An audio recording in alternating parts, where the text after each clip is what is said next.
c'est 5 minutes. Si ce n'est pas 5 minutes, une fois, deux fois, la parole tombe. Je veux bien vous lire quelques extraits, d'ailleurs, d'infirmières à ce propos. Cette infirmière nous disait, moi, il y a quelque chose que je tiens bien, c'est quand on me demande quelque chose et qu'à la seconde même, je ne peux pas. C'est de dire, je finis cela et je reviens. Et effectivement, il retournait. Les oui, je reviens tout à l'heure et on n'y retourne pas, je ne peux pas. C'est au final montrer qu'on s'en fout et cela, je n'y arrive pas. Si je dis je reviens, eh bien je reviens. Je trouve que cela est hyper important pour les patients. Ils savent que si je leur redis dans 5 minutes, je reviens, je vais revenir. Si un jour je venais à ne pas revenir, la question de la confiance en moi sera posée, et de cela, je ne veux pas. Je ne laisse pas sans réponse. Une autre infirmière. Je dis aux patients que j'ai entendus, j'ai compris ce dont vous avez besoin. Si je peux et si j'ai évalué que la situation est urgente, je viens tout de suite. Raisonnement clinique, appréciation. Sinon, je peux différer, et cela ne veut pas dire que je m'en fous. Je dis, on se verra à telle heure. Je prévois, je ne dis pas. Ben, je ne sais pas, peut-être que ce sera, je dirais, à cette heure, et ce sera à cette heure. L'idée de base, c'est remettre de la fiabilité dans la parole pour que la parole nous tienne et que la parole nous tienne. Et c'est des éléments qui sont absolument, effectivement, basiques, et qui sont riches de chance, et qu'on peut tous faire, effectivement, cette expérience basique. Un autre niveau de cette parole, c'était, on l'a repéré, par exemple, dans la gestion d'un certain nombre de cadres de patients, on parlait d'adaptation des cadres de soins, et là, c'était plutôt du côté du cadre contraint. Imaginons un patient qui est isolé ou qui a un cadre assez serré, et qui, le matin, le ou la soignante qui vient s'occuper de lui pour les traitements, hygiène, alimentation, organise sa séquence de travail en lui disant « Bonjour, nous avons 45 minutes ensemble, le cadre est posé, ferme, et le reste est à l'intérieur. Comment voulez-vous qu'on s'organise ?» En fonction, naturellement, de la capacité du patient à s'en saisir. Mais déjà, on réorganise la séquence par rapport à l'organisation et à la parole du patient. Il est reparti. Mon dernier niveau de parole, c'était quelque chose que j'ai vu pendant toute ma carrière, mais je n'avais jamais relevé, parce que finalement, c'est ça, la recherche. On n'invente rien, on découvre. Découvrir, c'est retirer le fil, la couverture, ce que vous voulez, qui nous empêchait de voir ce qu'il y avait exactement sous nos yeux.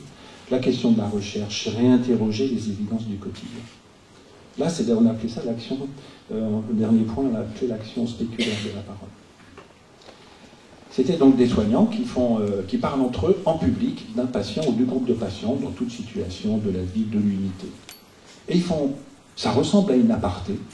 Ils parlent à voix, qui n'est pas une voix, qui n'est pas une voix retenue, donc tout le monde peut entendre, c'est public. Et ils parlent des patients. Que font les patients? Ils rapprochent l'oreille pour entendre ce que les soignants se disent d'eux, ou du groupe, ou de la personne. Et donc ils utilisent cet effet de fausse aparté pour passer un message à la fois sur la tonalité du groupe, sur l'ambiance, sur une tenue, une présentation ou un symptôme. Et là aussi, il y a une majoration d'attribution d'intention à travers des mécanismes comme ça. Une deuxième fonction, et je regarde l'heure, une deuxième fonction matricielle qu'on a appelée la fonction métaphore maternelle.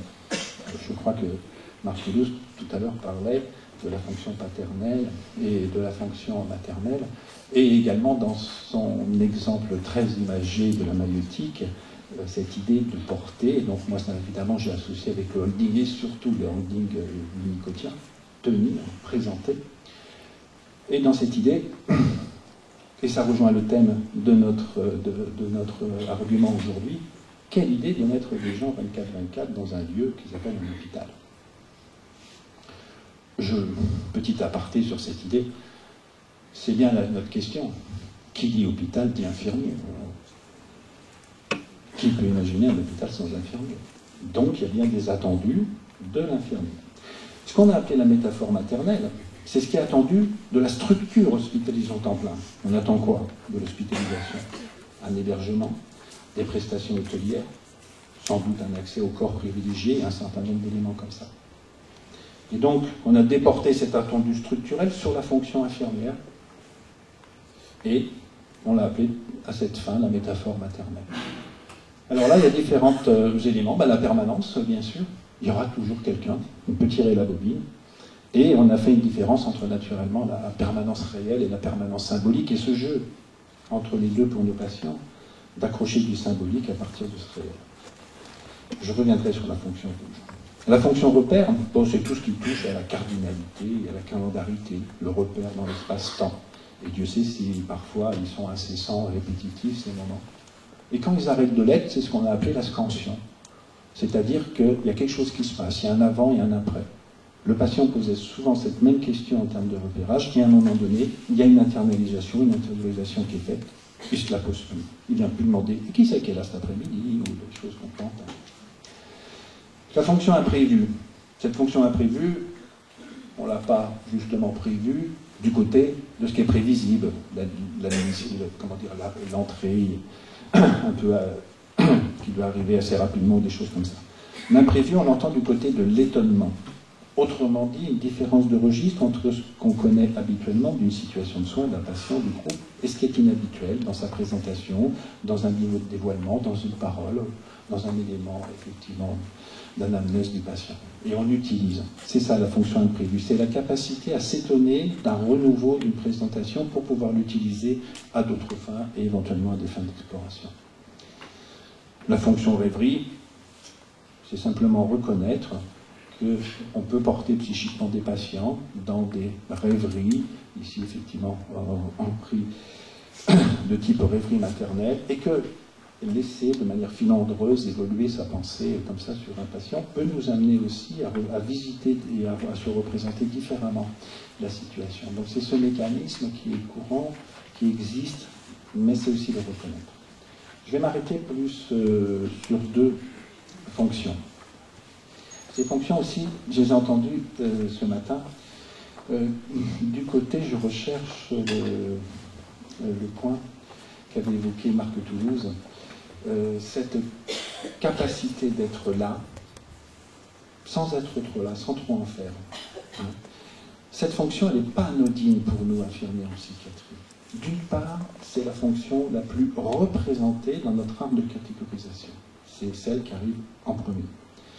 D'autre part, elle est souvent décrite dans la littérature professionnelle, jusqu'à l'ouvrage éponyme d'un groupe d'infirmiers de Maison Blanche qu'ils ont fait il y a quelques années sur le tutorat, ils l'ont appelé « Être là, être avec », pour essayer de définir une des particularités du métier d'infirmier ou des qualités attendues d'un infirmier en psychiatrie.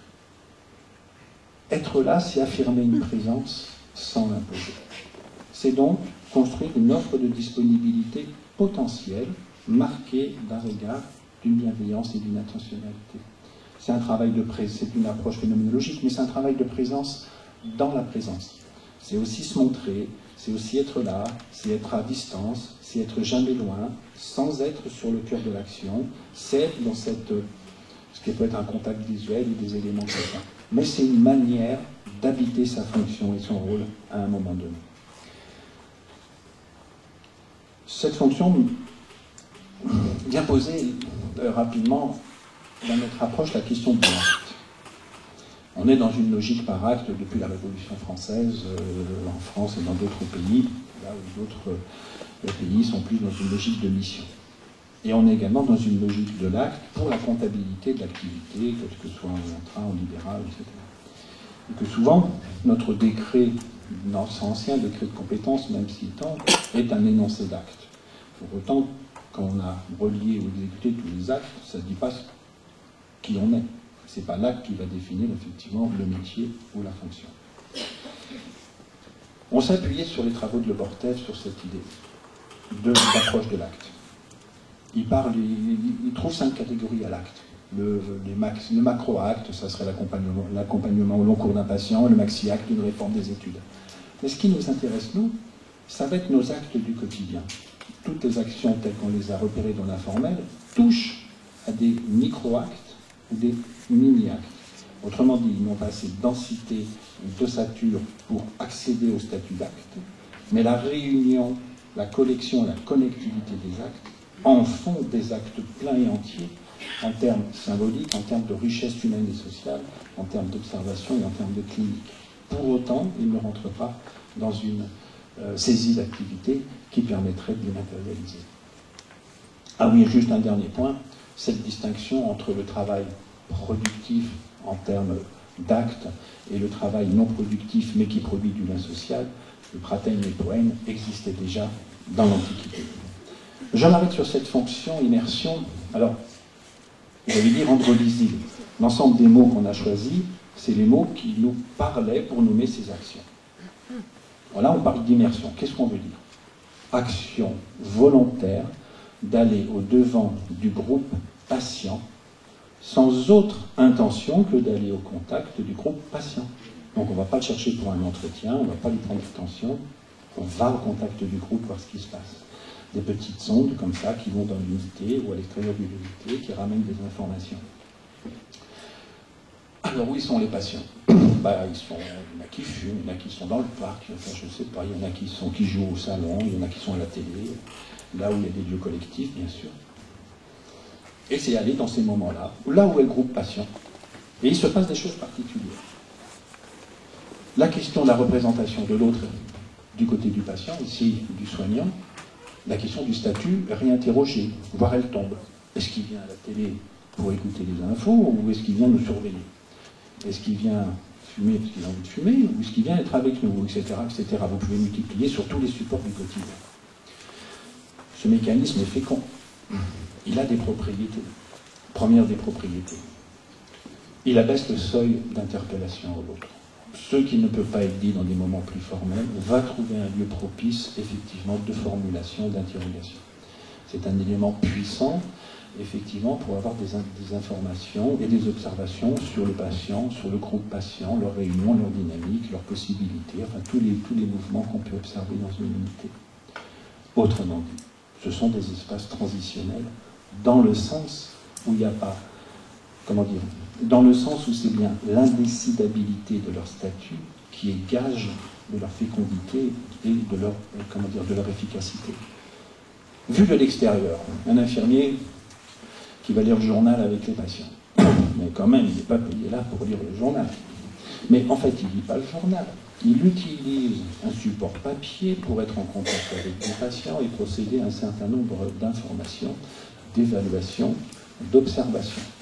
Lien avec le groupe, être là, tempérer effectivement l'ambiance collective en se montrant, jouer des éléments du côté de cette transitionnalité, abaisser le seuil d'accès et le seuil d'interpellation à l'autre. Si les actions sont plus construites, qui jouent aux cartes, application effectivement d'une règle, repère de la règle, dynamique, capacité, mesure, évaluation des capacités mnésiques du côté de l'emprunt, regard sur les fonctions exécutives. C'est ça le travail. Mais qu'est-ce qu'on va voir de l'extérieur? On va voir quelqu'un qui joue aux cartes. Donc cette fonction immersion, elle est aussi le rassemblement individuel et collectif. Parce qu'une équipe qui se dissimène quand elle peut dans l'enceinte de son lieu de travail, ça va avoir des effets. Ça va avoir des effets cliniques, ça va avoir des effets sur l'ambiance et ça va avoir des effets en termes d'éléments qui vont être apportés. On peut évoquer la constellation transférentielle, bien sûr, et qui vont réunir, avoir une représentation à la fois de la vie du groupe, mais à la fois de la manière dont tel patient se comporte vis-à-vis du groupe et de l'hospitalisation, et donc des éléments complémentaires pour unifier une représentation de son fonctionnement psychique, ce qui est au final le propre de notre travail. Je passerai sur cette fonction, parce que le temps va être un peu contracté. Allez, des fonctions du côté de l'équipe, et je vais aller un peu plus vite. Fonction historisation, là aussi on en parlait tout à l'heure. Fonction historisation, c'est le temps 2 et le temps 3 que nous proposait Marc de Toulouse. Le temps 2 et le temps 3, il y a eu des précédents. Quelle est la mémoire de ces précédents? Comment on peut relire aujourd'hui, comment on peut voir le présent comme une variable du passé?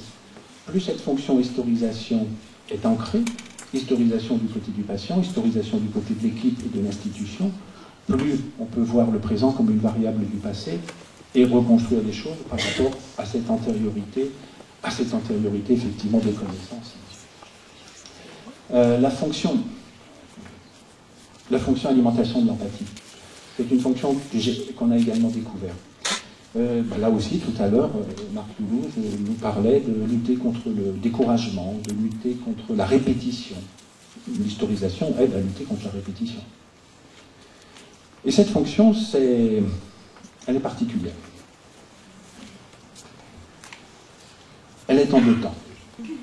Il y a des confrontations avec certains de nos patients qui nous mettent rudement à l'éprouver en termes de vécu, en termes d'émotion, en termes de mobilisation psychique. Et qu'à un moment donné, devant les attaques de la répétition, il faut qu'on puisse, pour rester professionnel, gérer nos mouvements contre-transférentiels. Alors, différentes attitudes, hein. Mais une première attitude qu'on a vue, c'est que les collègues revenaient ici sur le groupe, que ce soit un temps formel ou informel, et évacuaient le trop-plein. Alors l'évacuation des éléments contre-transférentiels ici, c'est du brut. Il n'a pas d'autre effet que de retrouver une homéostasie émotionnelle propice à une continuité d'une vie psychique professionnelle et d'une reprise de cette vie psychique. Dans le premier temps, évacuation des éléments transférentiels, c'est souvent des moqueries qui ne sont pas du côté de la méchanceté, mais du côté de libérer le trop-plein. Et après, on revient à la situation. Et là, qu'est-ce qu'on a vu? La plupart du temps, il y avait une infirmière ou un référent, parfois le cadre, mobilisait l'équipe sur une antériorité d'expérience et de vécu vis-à-vis de ce patient qui s'était soldée positivement et généralement du côté ludique et humoristique. Donc, ça suppose qu'il y ait des communautés d'expérience et de vécu vis-à-vis du patient, que la remobilisation de cette séquence fait que le groupe voit différemment, sourit, voire rit, parce que généralement c'est assez ludique ces situations sur le patient, et va de nouveau à la rencontre du patient dans une position psychique renouvelée avec un mode d'accès où les éléments contre-transférentiels sont quand même tenus momentanément à l'écart. Ceci interroge par rapport à la construction qu'on peut voir aujourd'hui des impasses thérapeutiques. Une impasse thérapeutique, c'est quand? C'est la 3e ou la 25e venue? Ces éléments permettent sans doute de contribuer à répondre. Allez, je vais aller vite sur le deuxième niveau de résultat. Simplement pour vous dire l'informel, un peu, ça se passe où? Et puis, un élément aussi qu'on a pu regarder, qui, dans une unité de soins, est majoritairement, on commence la dynamique ou l'équilibre entre qui est à l'initiative de la rencontre du patient ou du soignant. Il y a les patients qui viennent spontanément vers les soignants ou dans le bureau infirmier. C'est certains patients. Ce n'est pas tous les patients, et ils viennent souvent avec des demandes, et généralement plus, la disponibilité est moindre, plus la majoration de la demande, voire celle qui s'appuie sur le langage culturel de l'hôpital, à savoir le symptôme, se majore. Et puis il y a l'autre aspect, c'est les soignants, comme dans la fonction immersion ou être là, qui sont à l'initiative de la rencontre. Et que là, ça touche tous les patients. Et on a pu regarder que dans nos investigations sur les 8 unités, il y avait un équilibre entre les deux. Et il y avait même certaines unités où il y avait une tendance sociofuge, c'est-à-dire que les collègues étaient vraiment sans arrêt dans l'unité, très peu au bureau. Et du coup, les échanges se faisaient souvent entre eux, en dehors du bureau, même leurs échanges professionnels. Mais, qui dit offre de disponibilité? Offre de disponibilité, c'est comme dans la fonction de tout à l'heure, de renvoi. C'est pas répondre tout le temps, tout de suite. La dimension de l'institution lacunaire, notamment sur notre fonction de disponibilité que je n'ai pas le temps d'évoquer, était bien là. Tout le monde disponibilité, c'est quoi? C'est de dire oui, j'ai entendu, vous aurez une réponse. Mais c'est pas tout de suite. Il y a une dimension lacunaire. On ne répond pas tout de suite, mais on répond plus tard. Il y a un temps de latence qui peut être un temps de réflexion, élaboration, maturation. Ça, c'est une donnée constante professionnelle. Et sur cet aspect de qui est à l'initiative, on a mis les termes sociofuge, sociopathe.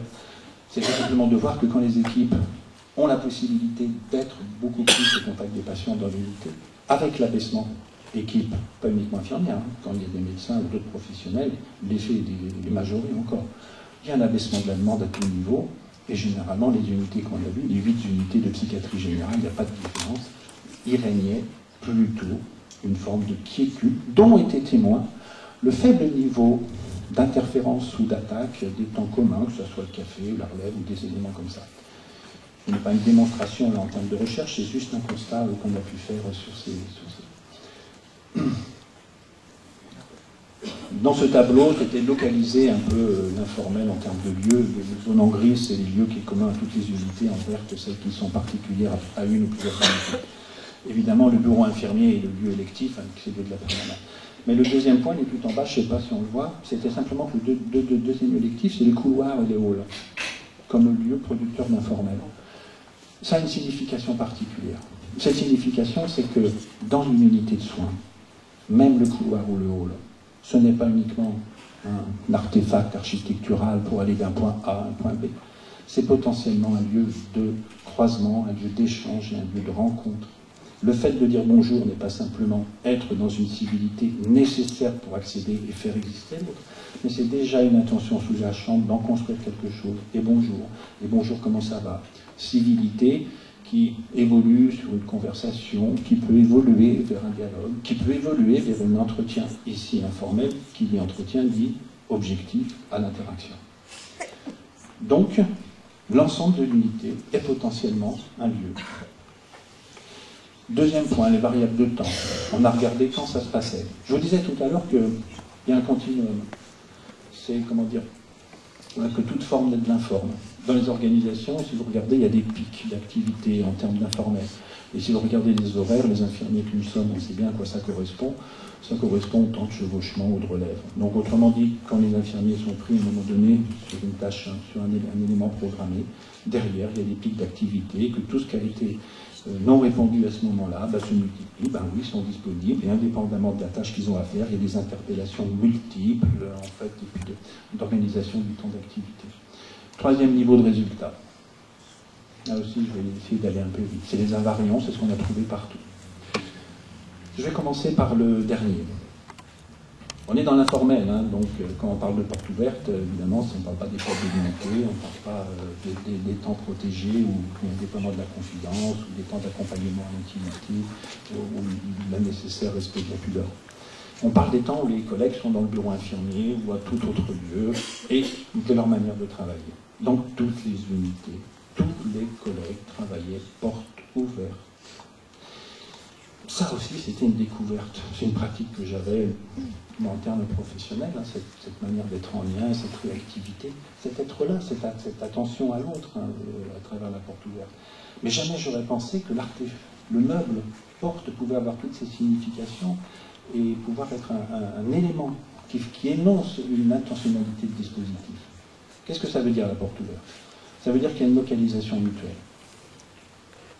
Ça veut dire qu'il y a donc une offre potentielle de effectivement, disponibilité. Il y a les patients qui viennent faire coucou, et puis il y a des éléments qu'on a pu voir du côté des fonctions, ce qu'on a appelé l'observation périphérique ou des choses. On voit des collègues qui sont en train de faire quelque chose, ils voient passer un patient dans le couloir, ils s'arrêtent. Alors si vous ne connaissez pas le patient, vous ne savez pas exactement pourquoi, mais vous sentez bien qu'il y a quelque chose. Et si vous leur demandez, action dialoguée, on dit, lui, quand il est comme ça, ou elle, je préfère aller voir tout de suite, je sais que le bruit des pas ou une pulsionalité de contact particulière fait qu'il y a une résonance et qu'il y a un principe décisionnel qui entraîne l'action. On en arrive du coup à un deuxième invariant qui est ce qu'on a appelé, ce qui me semble être, alors évidemment des tas de métiers où il y a plusieurs choses à penser en même temps, il y a plusieurs programmations, plusieurs types de programmation en texte. Mais dans l'action des infirmiers, et particulièrement dans l'intra-hospitalier, il y a une double programmation permanente. La programmation de tâches. Cet après-midi, dans le cadre de mon travail, j'ai ceci à faire, la perfusion, l'accompagnement, les choses repérées. Et puis, il y a deux autres choses, c'est ce que j'ai envie de faire, et puis ce que la clinique du quotidien va me dire de faire. Et c'est quoi la clinique du quotidien? Plus la clinique du quotidien est fine, plus il y a une expertise clinique sur la sémiologie, sur la connaissance, sur l'historicité, l'antériorité de relations, et donc les signaux vont être beaucoup plus lointains et profonds, avec une action beaucoup plus immédiate, préventive et d'accompagnement.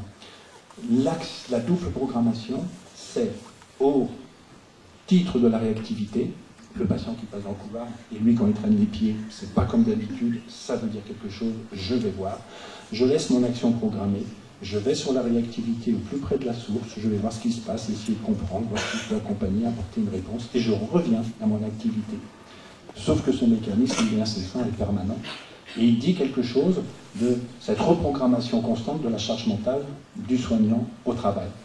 En tant qu'infirmier, on a tous fait l'expérience de sortir de sa séquence de travail avec un effet d'être vidé, fatigué.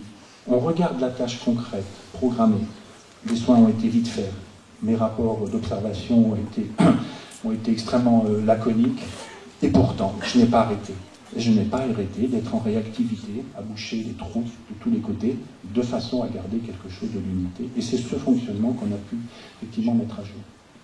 Un troisième exemple, à travers la question des déplacements, c'est qu'on a vu dans Dans tous les hôpitaux, les collègues se déplaçaient légèrement, furtivement. On ne s'interpellait pas dans les couloirs. On allait voir la personne, l'interlocuteur à qui on s'adresse. Et les seuls éclats qui donnaient lieu à un dépassement sonore comme ça en termes des enveloppes n'étaient que des éclats qui étaient basés sur la gaieté, la blague ou le rire. Donc les infiltrations sonores qui répercutaient dans l'unité n'étaient que celles marquées par des formes significatives de la vie. Donc ça, c'était un peu le développement sur cette idée des portes ouvertes et de la réactivité. Mais quand la porte est ouverte, on n'a plus besoin de dire « ma porte vous est ouverte », laquelle. Je suppose que le reste du temps, il n'y aurait pas. Dernier point de mon exposé. Je voulais plutôt parler ici à partir de l'ensemble de ces résultats, mais j'ai essayé de vous formuler un peu une illustration un peu passagère. Qu'est-ce qu'on peut en faire de ces résultats? Quel destin relatif à ce qu'on a appelé l'informel, à l'activité réelle, au rôle propre, appelons ça différemment suivant les portes d'entrée par lesquelles on va regarder notre travail. Comment d'abord commencer cette activité? Ah, je vois que mon temps, j'avais prévu une petite vignette, mais je ne vais pas la lire. Alors, le statut de l'informel.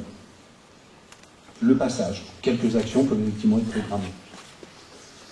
Pour le reste, il faut garder de l'indétermination. Dans la fonction immersion, la nature même de son efficacité, c'est de l'indétermination.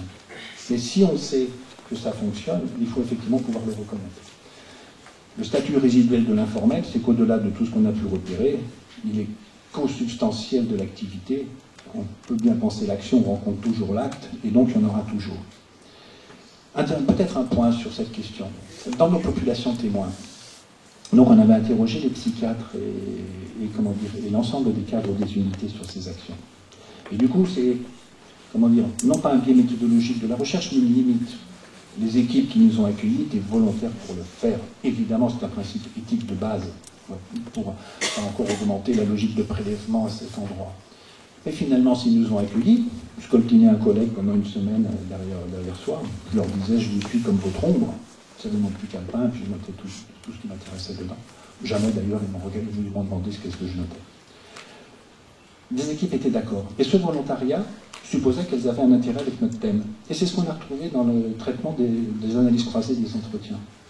Cet informel était en partie valorisé, protégé, reconnu par les organisations, ce qui suppose que pour qu'il existe et qu'il ne disparaisse pas sous la prescription, il faut des lignes de pensée soignantes, médicales, institutionnelles, qui puissent effectivement l'affirmer, le conforter, le soutenir et le penser comme étant un des éléments du soin et un des éléments du soubassement du soin. Si on est du côté du prescriptif, on est dans le temps mou. Si on est du côté de l'organisation, on regarde que les actes, c'est du temps mort, donc c'est du temps sur lequel on peut graboter. Pour les équipes que nous avons investiguées, c'était une zone d'action du métier et des zones de soins en profondeur. J'ai rajouté un peu cette planche pour arriver justement sur ces conceptions quant à l'utilisation des soins infirmiers en unité d'hospitalisation temps plein. D'une part, faire le constat que les savoirs professionnels infirmiers se sont construits, comme le dirait mon pensée, sur ce domaine, de vivre avec, d'être en relation au quotidien avec nos patients et déployer un certain nombre de savoirs. L'autre point, j'avais bien aimé ce renversement de Jean Houry quand il disait un médecin dans son unité, il peut voir régulièrement son patient 2-3 fois par semaine, peut-être plus, bon, allez, 2-3 heures, peut-être moins. Et il posait de manière malicieuse la question, et qu'est-ce qui se passe pendant les 166 heures qui restent? Donc, je ne prétends pas répondre aux 166 heures qui restent, mais amener quelques éléments de réponse. D'autres conceptions de soins, notamment médicales, laissent à penser que la réalité interne du patient est jouée du côté de la psychothérapie et du médical, et que la réalité externe, l'environnement, l'hôtellerie, l'hébergement, l'accompagnement, est dévolue aux infirmiers. Je pense que ça a été dit ce matin. C'est-à-dire qu'on peut avoir une représentation de notre travail ici, de notre proposition d'hospitalisation temps plein, qui ne soit pas interprétée comme n'a pas accès à la psychothérapie, mais comme pouvant bénéficier d'une pluralité relationnelle et d'un langage de l'acte dans le biais d'un soin institutionnel. C'est aussi cette dimension du soin qui peut être attendue. J'avais cité à la fois Racanier et Ockman par rapport à leur citation, c'est-à-dire qu'à la fois il y a les mots, mais à la fois il y a aussi l'acte et le réel qui deviennent signifiants, qui peuvent être des dispositifs signifiants dont nos conceptions et nos intentions sont. Les patients psychotiques n'ont pas besoin de mots, ils ont besoin, je rajouterais, aussi d'autres preuves. Je pense qu'ils ont quand même besoin de mots. Alors, je vais finir là-dessus. Aujourd'hui, on est passé par un cadre de recherche.